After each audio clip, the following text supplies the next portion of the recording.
दोस्तों, अगर आप भी अपने मन को शांत करना चाहते हो तो आपको ये वीडियो आखिर तक ज़रूर देखनी चाहिए, क्योंकि अगर आप इस वीडियो को देखेंगे तो आपको समझ में आएगा कि अपने मन को समझने और उसे रूपांतरित करने के 6 महत्वपूर्ण चरण क्या हैं। तो चलिए दोस्तों, वीडियो को स्टार्ट करते हैं। एक बार एक व्यक्ति महात्मा बुद्ध के पास आता है और उनसे पूछता है कि हे बुद्ध, अपने मन को काबू में करने और उसे समझने का पहला चरण क्या है और हम कहाँ से शुरुआत करें कि हमारा मन हमारे वश में आ जाए। बुद्ध मुस्कुराते हुए कहते हैं, अपने मन को समझने का पहला चरण है इसके द्वारा दिए गए लालचों की व्यर्थता को देख लेना। जिस इंसान ने अपने मन के द्वारा दिए गए लालचों की व्यर्थता को देख लिया, उसने इससे मुक्त होना शुरू कर दिया। उसके बाद वह व्यक्ति बुद्ध से पूछता है कि हमारा मन जो हमें लालच देता है उसके व्यर्थता को कैसे देखा जाए। बुद्ध कहते हैं, अपने अनुभव से। मनुष्य जिस भी गलत कार्य को अति में करता है उससे उसे दुख मिलता है, और यही दुख उसका अनुभव है, और यही अनुभव उसके रूपांतरण का कारण बन सकता है। जिसने देख लिया और वास्तव में देख लिया कि नशा करना केवल दुख है, उसने नशे से मुक्त होना शुरू कर दिया। तुम्हारा यह देख लेना कि मन लालच तो हमेशा तुम्हें तृप्ति का देता है, लेकिन लगता यह तुम्हें सदैव अतृप्त है, और यही अपने मन को समझने का पहला चरण है। दोस्तों, कहानी को आगे बढ़ाने से पहले आपको इस एक प्रश्न को समझना आवश्यक है, और वो प्रश्न है कि आप अपने मन को क्यों वश में करना चाहते हो। क्योंकि आपने यह अनुभव कर रखा है कि आपका मन आपको दुख देता है, पर क्योंकि आपको आपके मन के लालच बहुत बड़े सुहावने लगते हैं, इसलिए आप इन लालचों के पीछे छुपे हुए दुखों को नहीं देख पाते। सिर्फ अपने दुखों को देख लेने से आपका मन आपके वश में नहीं हो जाएगा। उसके लिए आपको दूसरा चरण क्या है यह समझना होगा। वह व्यक्ति बुद्ध से पूछता है कि बुद्ध, यदि कोई व्यक्ति यह जानता है कि उसके मन के लालचों के कारण उसके जीवन में दुख है, तो क्या इसका अर्थ यह है कि वो व्यक्ति पहले चरण पर है, और यदि वह व्यक्ति पहले चरण पर है तो दूसरे चरण पर कैसे जाएगा। तब महात्मा बुद्ध कहते हैं कि उस व्यक्ति को खोज पर निकलना होगा, किसी ऐसे व्यक्ति की खोज पर जो अपने मन से मुक्त हो चुका है और जिसने अपने मन को जान लिया है, क्योंकि तुम्हारा मार्गदर्शन वही कर सकता है जो उस जगह पर पहुंचा हुआ है और जहां तुम जाना चाहते हो।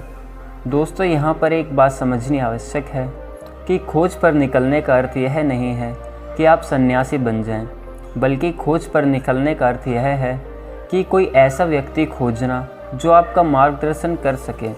अब यहाँ पर प्रश्न यह उठता है कि ऐसे व्यक्ति को कहाँ पर खोजा जाए, क्योंकि आस पड़ोस में तो सभी लोग अशांत भरे पड़े हुए हैं। तो इस प्रश्न का उत्तर है कि आप ऐसे व्यक्ति को आस पड़ोस में मत खोजिए, बल्कि इंटरनेट पर खोजिए, क्योंकि इंटरनेट आपको पूरी दुनिया से जोड़ता है। दोस्तों, मैं और आप इस इंटरनेट के बदौलत ही जुड़े हैं। अगर इंटरनेट नहीं होता तो क्या आप मेरी इस वीडियो को देख रहे होते? नहीं ना। तो दोस्तों, इस दुनिया में बहुत सारे लोग थे और अभी भी हैं और हमेशा रहेंगे जो आपका मार्गदर्शन कर सकते हैं। कहानी में वापस लौटते हैं और अच्छे से जानते हैं कि अपने मन को समझने का दूसरा चरण क्या है। वह व्यक्ति बुद्ध से पूछता है कि उस व्यक्ति की पहचान क्या है जिसने अपने मन को समझ लिया है और जिसने खुद को जान लिया है, क्योंकि हर व्यक्ति यह दावा करता है कि वह ज्ञानी और बुद्धिमान है, लेकिन वास्तव में ज्ञानी कौन है वह कैसे पता लगेगा। बुद्ध कहते हैं कि यही तीसरा चरण है, और वो चरण है सुनकर। सुनना ही अपने मन को समझने का तीसरा चरण है। उसके बाद वह व्यक्ति महात्मा बुद्ध से पूछता है कि क्या देखकर यह पता नहीं किया जा सकता, क्योंकि आपको देखकर ही पता लगता है कि आप एक महात्मा हैं।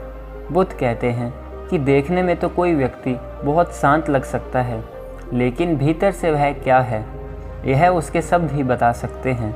लेकिन ध्यान रहे कि शब्दों पर भी विश्वास एकदम से नहीं कर लेना चाहिए।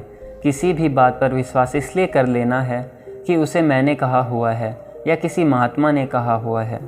किसी भी बात पर विश्वास आपको तब कर लेना है जब वह तुम्हारा अनुभव बन जाए।